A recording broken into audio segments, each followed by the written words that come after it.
नमस्कार साथियों, jutsu Kaisen का सीज़न 3 जैन 26 में आने वाला है, तो तब तक जुत्सु काइसेन के सीज़न 2 की कहानी को भी समझ लेते हैं, ताकि तुम्हें रिवाइज़ हो जाए। कहानी की शुरुआत होती है जहाँ हम पास्ट की एक झलकी देखते हैं। जब समर का दिन होता है, सुगेरो गेटो हर बार की तरह कर्सेस को एक्सरसाइज और एब्जॉर्ब करता जाता है अपनी कर्स स्पिरिट मैनिपुलेशन टेक्निक से। कोई नहीं जानता कि कर्सेस को खाने का स्वाद कैसा होता है। गेटो अपने आप को एक चीज़ हमेशा समझाता आ रहा है कि उसे लोगों की मदद करनी है, उसे शांत रहना है। उसने जो देखा उसके बाद भी उसने जुजुत्सु सोर्सरर बनना चुना, और यही बात वो उस दिन से खुद को समझाता आ रहा है। और तभी अपन देखते हैं गेटो और गोजो को आमने सामने। खैर कहानी अभी मुड़ती है 2006, जब न्यूज़ में बताया जा रहा होता है कि एक प्रेसिडेंट का होम अब हॉन्टेड है। एक इंसिडेंट होने के बाद प्रेसिडेंट ने अपनी फैमिली के साथ ये सुसाइड कर लिया, तब से ये घर हॉन्टेड है। लोग यहाँ जाते हैं हॉन्टेड जगह देखने, लेकिन कोई भी वापस नहीं आता। और आजकल की इंटरनेट की दुनिया में हॉन्टेड चीज़ें काफ़ी वायरल होती जाती है, जिसकी वजह से जुजुत्सु सोर्सरर का काम भी बढ़ रहा है। और इसी वजह से ग्रेड 1 सोर्सरर मेमे और ग्रेड 2 सोर्सरर उटायामी को ये मिशन दिया जाता है कि वो जाकर इस पैरानॉर्मल एक्टिविटी को इन्वेस्टिगेट करे। अभी उनकी असिस्टेंट मैनेजर उन्हें लोकेशन पर लेकर जाती है। मेमे कहती है कि उन्हें बिल्डिंग के अंदर जाना पड़ेगा, क्योंकि कर्स अंदर है। दोनों अंदर जाते हैं, घर काफ़ी गंदा होता है। मेमे कहती है कि उन्हें अलग अलग होकर घर को इन्वेस्टिगेट करना होगा, जिस पर यूटा हाइमे थोड़ा हिचकिचाती है। मेमे कहती है कि क्या वो अकेले नहीं जाना चाहती। यूटा हाइमे कहती है कि नहीं नहीं, वो चली जाएगी, जिस पर मेमे कहती है कि ठीक है, वो फर्स्ट फ्लोर को इन्वेस्टिगेट करेगी और यूटा हाइमे सेकंड फ्लोर को। यूटा हाइमे अभी आगे बढ़ती है, सेकंड फ्लोर के सारे रूम्स चेक करती है, और अभी वो मेमे से टकरा जाती है। यूटा हाइमे कहती है कि वो यहाँ क्या कर रही है, उसे तो फर्स्ट फ्लोर पर होना चाहिए था। मेमे कहती है कि यही तो फर्स्ट फ्लोर है, और उसने ये रैपर्स एज अ मार्क छोड़े थे, और वो इन्हीं रैपर्स के पास से 3 बार गुजर चुकी है। ये सुन यूटा हाइमे समझ जाती है कि वो दोनों यहाँ फंस चुके हैं। दोनों अभी 30 मिनट से एक ही जगह पर घूमे जा रहे होते हैं।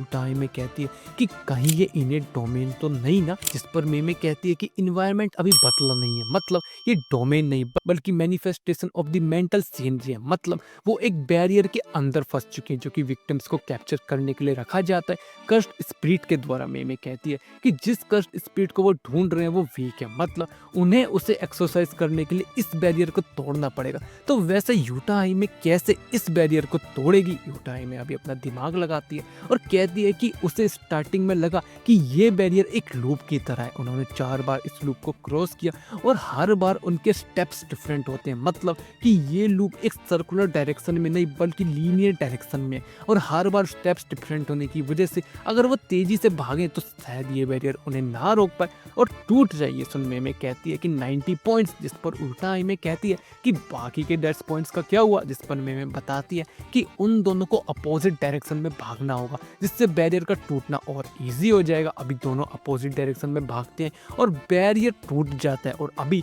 या उनके जूनियर सातोरू गोजो और सेकंड ईयर का टोक्यो जुजुत्सु हाई स्टूडेंट गेटो भी यहाँ आ जाता है यूटा हाइमे को रेस्क्यू करने, और साथ में सोको लेरी भी यहाँ आती है, जो कि काफी हद तक नोमारा की तरह दिखाई पड़ती है। यूटा हाइमे अभी सोको को देख काफी खुश होती है, क्योंकि वो ही एक है जिसको यहाँ देखकर उसको अच्छा लगा, क्योंकि गेटो और गोजो तो उसका मजाक बना रहे हैं। सभी अभी जुजुत्सु हाई लौटते हैं, जब ग्रेड 1 जुजुत्सु सोर्सरर यागा उनका टीचर मौजूद होता है, जो गोजो की पिटाई करता है क्योंकि ये बात ही नहीं सुनता और बिना सुपरवाइजर की लोकेशन पर पहुंच गया। ऊपर से उसने वह वेल भी नहीं बनाया। अभी दोनों बास्केटबॉल खेल रहे होते हैं, जब गोजो कहता है कि वेल बनाना इतना जरूरी क्यों है, क्योंकि ह्यूमंस को तो ना ही कर्सेस दिखती हैं और उनकी टेक्निक भी उन्हें नहीं दिखती, जिस पर गेटो कहता है ताकि वो एक लाइन मेंटेन कर सके, जिस पर गोजो कहता है कि हाँ हाँ उसे पता है और थक गया है कमजोरों को बचाते बचाते, जिस पर गेटो कहता है कि कमजोरों को बचाना ही तो सोसाइटी को सही शेप में लाता है, और जुजुत्सु सोर्सरर इसलिए ही तो एग्जिस्ट करते हैं ताकि नॉन सोर्सरर को बचाया जा सके। ये सुन गोजो कहता है कि उसे ये मॉरल आर्गुमेंट काफी बेकार लगते हैं, इसलिए अभी वो दोनों बाहर जाकर लड़ने का फैसला करते हैं। तभी यागा यहाँ आता है और कहता है कि उन दोनों के लिए उसके पास एक मिशन है। उन दोनों को मास्टर टेंजन ने चुना है और उन दोनों को स्टार प्लाज्मा वेसल को प्रोटेक्ट करना है। गोजो अभी कंफ्यूज्ड होता है स्टार प्लाज्मा वेसल और मास्टर टेंजन का रिलेशनशिप, जिस पर यागा अभी समझाता है कि मास्टर टेंजन एक इमोर्टल सोर्सरर है, लेकिन वो एजलेस नहीं है। एक सर्टेन टाइम के बाद जब वो एक सर्टेन एज पर जाते हैं, तब उनकी बॉडी खुद पर खुद उन्हें रीबिल्ड करने लगती है, जिसे एवोल्यूशन कहा जाता है। और जब ऐसा होगा तब वो कुछ और ही बन जाएंगे, और उन्हीं की बदौलत ये जुजुत्सु वर्ल्ड बचा हुआ है। कर्सिस से, जिस पर गोजो बोलता है कि ये तो अच्छी बात है ना, जिस पर गेटो कहता है कि अगर टेंजन इस लेवल पर पहुंचती है तो वो ह्यूमंस के लिए एक थ्रेट बन सकते हैं, क्योंकि फिर उनका खुद पर ही काबू नहीं रहेगा, इसलिए हर 500 साल बाद उन्हें एक बॉडी चाहिए होती है जिसके साथ वो मर्ज हो सके, जिसे प्लाज्मा वेसल कहते हैं। याका उन दोनों को अब बताता है